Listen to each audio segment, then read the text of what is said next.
और यहाँ बड़ी खबर का रुख अंबाला से ही कर रहे हैं। अंबाला में बारिश और जल भराव से हालात बेहद खराब हो चुके हैं, लेकिन ग्राउंड जीरो पर पहुंचकर खबरें अभी तक ने तमाम अपडेट मुसलसल आप तक पहुंचाने की कोशिश की है। अंबाला के हालात पर ग्राउंड जीरो से खबरें अभी तक की एक्सक्लूसिव रिपोर्ट भी आपको दिखाएंगे। बड़ा अपडेट है आपके टीवी स्क्रीन पर। अंबाला में बारिश और जल भराव से हालात बिगड़ गए। ये देखिए तस्वीरें, अंबाला में कितना बुरा हाल है। और ग्राउंड जीरो से अंबाला से हमारे साथी जितेंद्र चौधरी सीधे हमारे साथ जुड़े हैं, उन्हीं का रुख कर है। जितेंद्र, जब से भारी बारिश ने हालात खराब किए हैं तब से हमारी पूरी टीम लगातार ग्राउंड जीरो से तमाम अपडेट हमारे दर्शकों तक पहुंचा रही है। आप इस वक्त अंबाला में मौजूद हैं जितेंद्र, और अंबाला बहुत मुमकिन है कि हरियाणा के सबसे ज्यादा बाढ़ या सैलाब मुतासिर इलाकों में से एक है। अंबाला में इस वक्त बेहद खराब हालात हैं। आप बताइए, अंबाला में आप किस जगह मौजूद हैं जितेंद्र? क्या सूरत हाल है यहाँ पर? लोगों को राहत देने के लिए क्या किया जा रहा है? किस कदर परेशानी में है लोग यहाँ?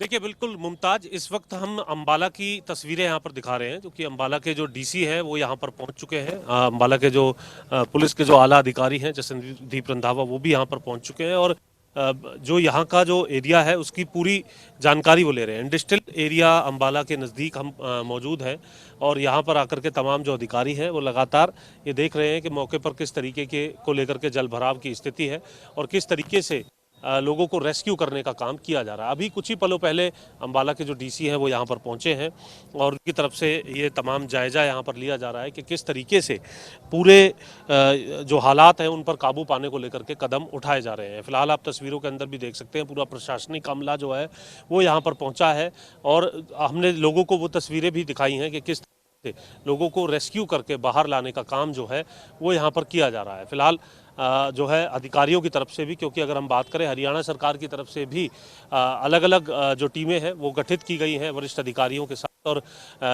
इस विषय पर खासतौर से नज़र बनाए रखने को लेकर के, क्योंकि वेदर फोरकास्ट में साफ तौर से अभी जो स्थिति है वो काबू ना होने की बात कही जा रही है। दूसरी तरफ हम अपने कैमरामैन से गुजारिश करेंगे कि तस्वीरें भी दिखाएं जिसका जायजा लेने के लिए प्रशासनिक अमला यहाँ पर पहुँचा था। किस तरीके की यहाँ पर तस्वीरें हैं, सीधी तस्वीरें इस वक्त आप देख रहे हैं। और जो पानी है, जितना आगे अगर बढ़ते हैं तो पानी की अगर हम बात करें तो बहुत अधिक जो पानी है वो यहाँ पर देखने के लिए मिल रहा है। करीब 4.5 फुट से भी अधिक जो पानी है, 5 फुट से भी अधिक यहाँ पर बताया जा रहा है कि पानी है। कितना जो एरिया होगा इस कॉलोनी का, और कॉलोनी का पर्टिकुलर नाम आपसे जानना चाहिए। विकासपुरी इसका नाम है जी एरिया का, और यहाँ से अब तक लगभग के करीब 150 के करीब लोग इवैक्यूएट कर लिए गए हैं और अभी लगभग 50 के करीब लोग अभी और हैं अंदर एक ढलाई फैक्ट्री है, उसके पास कुछ लोग फंसे हुए हैं। साईं बाबा का मंदिर है यहाँ पे, बाबा जी हैं वहाँ पर मंदिर में अंदर, उनके साथ 7-8 लोग हैं। उन पे अभी हमने दवाइयाँ और पीने का पानी वहाँ पे उन्होंने मंगवाया था, वो हमने भिजवा दिया है आर्मी की हेल्प से और लोकल प्रशासन की हेल्प से। अभी कुछ प्रेग्नेंट, यहाँ पे 2 लेडीज़ प्रेग्नेंट थी, उनको भी यहाँ से निकाल के, सोडा फैक्ट्री के पास से थी वो, उनको भी यहाँ से निकाल लिया गया। अभी 50 के करीब यहाँ पे लोग रह रहे हैं, उनको भी आर्मी और लोकल एडमिनिस्ट्रेशन बहुत सपोर्ट कर रही है। आप डिस्ट्रिक्ट की टीम की तरफ से यहाँ पर? मैं यहाँ के अंबाला से जो विधायक और हमारे हरियाणा के माननीय गृह मंत्री, उनकी जो सदर मंडल की कोर कमेटी है उसका मैं सेक्रेटरी हूँ, करण अग्रवाल। मैं सुबह यहाँ पे 9 बजे से हूँ और पूरी जो भी हेल्प हो पा रही है लोगों को इवैक्यूएट करने की, जिनको दवाइयाँ चाहिए दवाइयाँ उपलब्ध करा रहे हैं, पानी चाहिए पानी उपलब्ध करा रहे हैं। ये जो पानी की अगर हम बात करें, क्योंकि आप लोकल बाशिंदे भी हैं यहाँ के, तो ये पानी किस तरीके से है? ये क्या घग्गर नदी का है या फिर डांगरी नदी का है? कौन? डांगरी का सारा ओवरफ्लो आया है जी इस एरिया के अंदर। यहाँ पे एक अर्जुन नगर है, अर्जुन नगर के पीछे गुरुद्वारा, वहाँ बहुत ज़्यादा अभी है पानी, वहाँ भी 4 से 5 फुट के करीब है। और यहाँ पे विकासपुरी, ये थोड़ा सा डीप एरिया है, यहाँ पे भी 4 से 5 फुट के करीब है। मगर सुबह जब हम आए थे तब ये पहली लाइन पे था, एक स्लैब नज़र आ रही थी सिर्फ, अब ये 2 स्लैब्स और नज़र आने लगे। स्लैब दिखाइए। जब हम सुबह आए थे यहाँ पे तो पहली स्लैब नज़र आ रही थी, ये सिर्फ नीचे की 2 नहीं नज़र आ रही थी, अब ये 2 स्लैब्स और नज़र आ रही हैं। तो पानी का लेवल लगातार डाउन हो रहा है। इसके लिए पंप सेट मोटर लगा करके व्यवस्था कुछ की गई है या फिर अपने आप ही पानी जो है आप जैसे भी चल रहा है, प्रशासन ने कहीं पे जैसे भी मोटर्स वगैरह हैं वो चलवा रखी हैं। यहाँ पे 34 सेक्टर के पीछे मोटर्स हैं डिस्ट्रिक्ट एडमिनिस्ट्रेशन की तरफ से, वो भी चल रही हैं।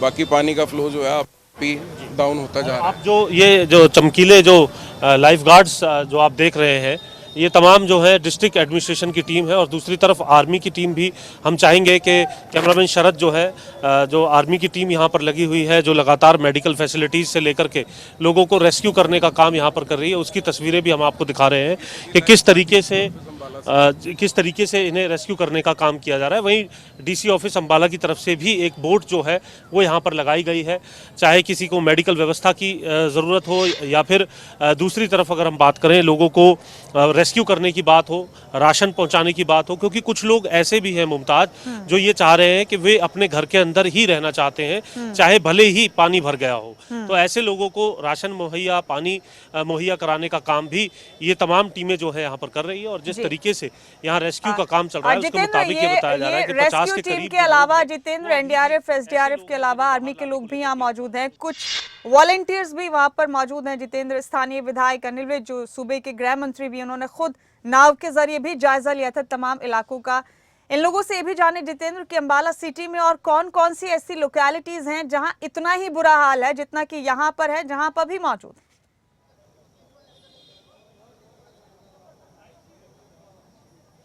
देखिए बिल्कुल, क्योंकि अगर हम बात करें जो भी एरिया जो एरिया डांगरी नदी के पास लगता है, जो घग्गर नदी के पास लगता है और सिर्फ उससे पास लगता कोई 100, 200, 400 मीटर तक का एरिया नहीं, एक बड़े एरिया के अंदर ये फैला हुआ है। अर्जुन नगर, जैसा कि अभी बताया, अर्जुन नगर इसके बाद ऐसा दूसरा एरिया है जहाँ पर सबसे अधिक जो है समस्या बनी हुई है। आप देख सकते हैं राशन पानी का जो प्रबंध है उसे यहाँ पर किया जा रहा है। आप हाथों में देख सकते हैं तमाम जो वॉलंटियर जो डिस्ट्रिक्ट एडमिनिस्ट्रेशन की तरफ से यहाँ पर लगाए गए हैं उनकी तरफ से व्यवस्था की जा रही है कि अंदर जो लोग घर के अंदर रहना चाहते हैं, इतना अधिक पानी होने के बावजूद भी उनको कम से कम दिक्कत ना आए, खाने पीने को लेकर के कोई समस्या जो है वो ना आए, उसके प्रबंध को लेकर के भी यहाँ कदम उठाए जा रहे हैं। दूसरी तरफ हम एक बार दोबारा शरद आप दिखाइए कैमरे में कि किस तरीके से जो डिस्ट्रिक्ट एडमिनिस्ट्रेशन है उसकी जो व्यवस्था है यहाँ पर पानी के पैकेट्स की, खाने के पैकेट्स की जो है वो की जा रही है। ये सीधी तस्वीरें भी हम आपको यहाँ पर दिखा रहे हैं, ये डिस्ट्रिक्ट एडमिनिस्ट्रेशन की तरफ से, क्योंकि अभी कुछ ही देर पहले जो मौके पर खुद यहाँ के जो डीसी हैं डॉक्टर शालीन, उनकी तरफ से आकर के मुआयना किया गया था। साथ ही साथ जो एसडीएम है वो अभी भी यहाँ पर मौके पर मौजूद है और लगातार पल पल की जो गतिविधि है उस पर नज़र बनाए हुए हैं। पानी किस तरीके से यहाँ पर घट रहा है उस पर जो है पूरी नज़र जो है यहाँ पर बनाई हुई है। फिलहाल आप देख सकते हैं कि लोकल एडमिनिस्ट्रेशन की तरफ से यहाँ पर लगातार कदम उठाई जा रहे हैं। तो सीधे तौर से ये कहा जा सकता है कि ये कदम उठाने को लेकर के लगातार यहाँ पर प्रयास किए जा रहे हैं। दूसरी तरफ शरद ये भी दिखाइए कि पानी की जो गहराई है वो कितनी है। दूसरी तरफ एक ये जो गाड़ियाँ हैं जो यहाँ पर खड़ी हुई हैं वो किस तरीके से अभी भी जलमग्न होकर के एक यार्ड के अंदर ये खड़ी थी, लेकिन आप देख सकते हैं कि अभी भी पानी की क्या स्थिति है। और ये अगर हम बात करें तो यहाँ आकर के ये जो लो लाइन एरिया है ये थोड़ा कम हो जाता है। जैसे जैसे इस गली के अंदर हम आगे बढ़ते हैं उसमें जो समस्या है वो और अधिक बढ़ते हुए नजर आती है। पानी जो है और अधिक बढ़ते हुए नजर आए, यानी यहाँ अगर पानी की हाइट 3 फुट है तो आगे जाकर के वो 4 से 5 फुट तक भी हो जाती है। यानी अगर हम बात करें तो महिलाओं के लिए या फिर छोटे कद के लोगों के लिए घरों से बाहर निकलना या इस पानी में अपने घर के अंदर भी रह पाना मुश्किल है। तो तमाम लोग जो है अपने घर की छतों पर इस वक्त रह रहे हैं और उन्हें रेस्क्यू करने का काम, उन्हें खाने की सामग्री भिजवाने का काम जो है वो यहाँ पर किया जा रहा है। जैसे ही यहाँ कुछ लोगों को रेस्क्यू करने को लेकर के 2 बोट जो है वो लगाई गई है। एक बोट आर्मी की तरफ से यहाँ पर लगाई गई है, दूसरी बोट लोकल एडमिनिस्ट्रेशन की तरफ से, डीसी की तरफ से यहाँ पर लगाई गई है। कुछ ही देर में वो बोट इन लोगों को रेस्क्यू करके भी यहाँ पर लाते हुए नजर आएंगे। आप देख पाएंगे और उन लोगों को किस तरीके से किस समस्या से वो जूझ रहे थे, कब से वो अंदर थे, इन तमाम चीज़ों को लेकर के भी उनके अंदर एक स्थिति भय की बनी होगी। यहाँ के लोकल लोग हैं, एक बार दोबारा आपसे भी जानना चाहेंगे, क्या कभी आपकी उम्र कितनी है और क्या आपने देखा है कभी अंबाला के अंदर इस तरीके का पानी? 39 ईयर्स की एज है मेरी। इतना पानी मैंने अपनी होश में कभी नहीं देखा। आज से 10-12 साल पहले बाढ़ आई थी अंबाला में, तब भी इतना ज़्यादा पानी नहीं आया था। उसका कारण भी है, क्योंकि कारण ये बताया जा रहा है मुमताज कि जो पानी है, जो बरसात है जो इस बार हुई है वो 324 mm से भी अधिक हुई है। इतनी बरसात शायद पिछले 2 से 3 दशक 4 दशक तक भी ये कह सकते हैं कि इतनी बरसात एक साथ जो है इस एरिया के अंदर नहीं देखने के लिए मिली है। और दूसरी तरफ हिमाचल के अंदर हमने देखा कि किस तरीके से व्यास नदी की तरफ से रौद्र रूप लिया गया, उसके बाद उसी नदी से निकलने वाली घग्गर नदी का रूप हमने देखा है जो कि राजस्थान तक जाती है, पंजाब हरियाणा से होते हुए राजस्थान से निकल करके पाकिस्तान तक ये नदी जाती है। लेकिन बरसाती नदी है और अब जिस प्रकार का उसका रूप है उसे देख करके कोई भी शायद ये न कह पाए, जिस तरह क्योंकि एक से रौद्र एनडीआरएफ, एसडीआरएफ, फौज, मकामी इंतजामिया जो है या पुलिस के जवान हैं या वॉलंटियर्स हैं, जिस तरह से भरपूर मेहनत कर रहे हैं लोगों को रेस्क्यू करने के लिए, लोगों की जान बचाने की जद्दोजहद भी की जा रही है, लोगों को खाना भी पहुंचाया जा रहा है, ये वाकई काबिल तारीफ है। और इस भयावह स्थिति से निपटने में सबका साथ बहुत तारीफ के काबिल है। जितेंद्र, इसके अलावा आपकी और आपकी टीम की भी हम जरूर यहाँ तारीफ करेंगे कि आप लोग कई दिनों से लगातार ग्राउंड जीरो पर पहुंचकर रिपोर्ट्स कर रहे हैं, हमारे दर्शकों तक एक एक लम्हे की तस्वीर इस कदर मेहनत और जद्दोजहद से पहुंचा रहे हैं।